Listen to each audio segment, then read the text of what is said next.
नमस्कार अलिभियार बुड़ी बाजे सबाइके स्वागत। এখন আমি চিলি পনির বানাবো।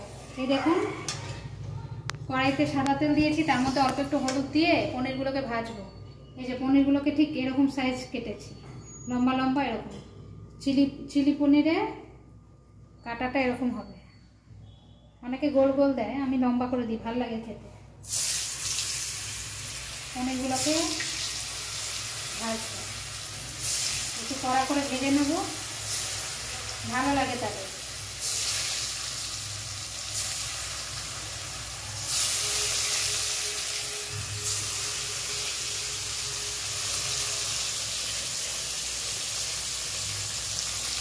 যখন পনির করি আলু দিয়ে বা ফুলকপি দিয়ে করি, তার আগে ভাবলাম কি একটু পনির দিয়ে এই চিলি পনির করি। চিলি চিকেনের রেসিপি তো আমার ব্লগ চ্যানেলে আছে, চিলি পনিরটা আমার ছিল না। চিলি পনির আজকে দেখে নেন আমি কীভাবে চিলি পনির বানাই।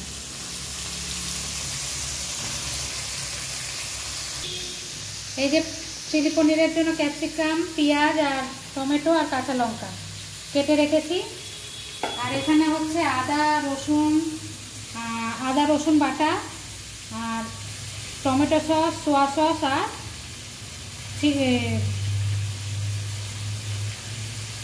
সোয়া সস আর চিলি সস মেশানো। ভুলে যাই, এত সসের বাহার চিলি চিকেন আর চিলি পনিরে। আর করলাম ফুলকপি আলু ভাজা করলাম।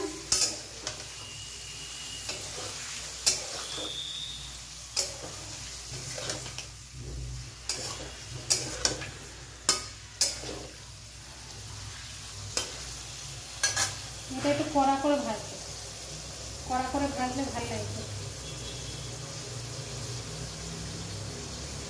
আর এই কালকে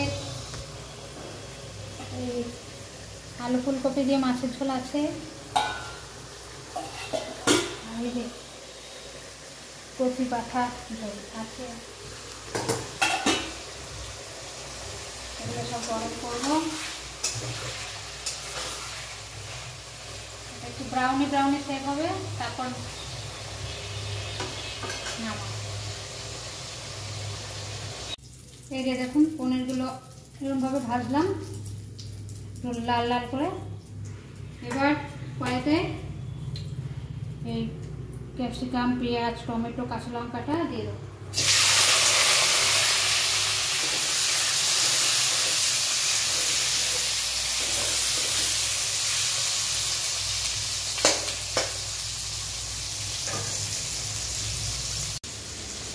সামান্য একটু নুন দেবো,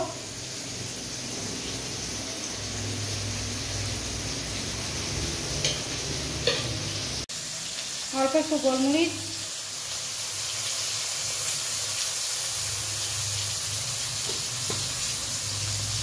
এবার ভালো করে ভাজবো।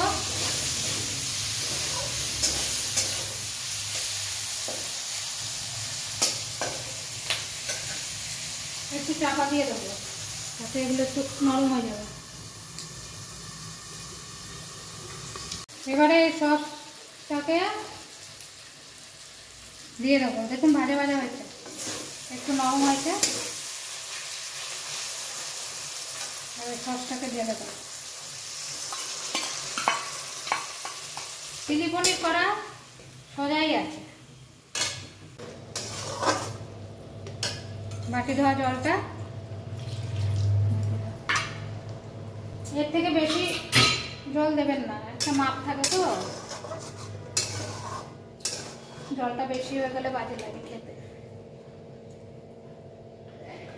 এবার এটা একটু ফুটলে পরে পনিরগুলো দিয়ে দেবো। দেখতে থাকুন অলিভিয়ার বুড়ি ভোজ, আর প্লিজ লাইক শেয়ার সাবস্ক্রাইব করবেন। পনিরটা দেওয়ার পর আবার আসছি। দেখুন ফুটে উঠেছে। এবারে এই ভাজা পনিরগুলোকে দিয়ে দেবো।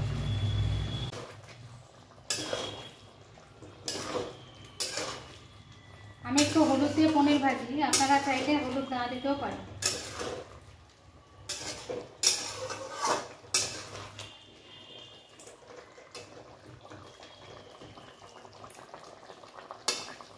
দেখুন কি সুন্দর দেখতে হয়েছে। কমপ্লিট আমার চিলি পনির। খেতেও দারুণ লাগে, গরম গরম ভাত বলুন, রুটি বলুন, পরোটা বলুন, দারুণ লাগে। আবার বলছি, ভিডিওটা ভালো লাগলে অতি বেশি লাইক শেয়ার সাবস্ক্রাইব করবেন। ভালো থাকবেন, সুস্থ থাকবেন, আনন্দে থাকবেন। আজকের মতো অলিভিয়ার ভুরি ভোজে এখানে টাটা।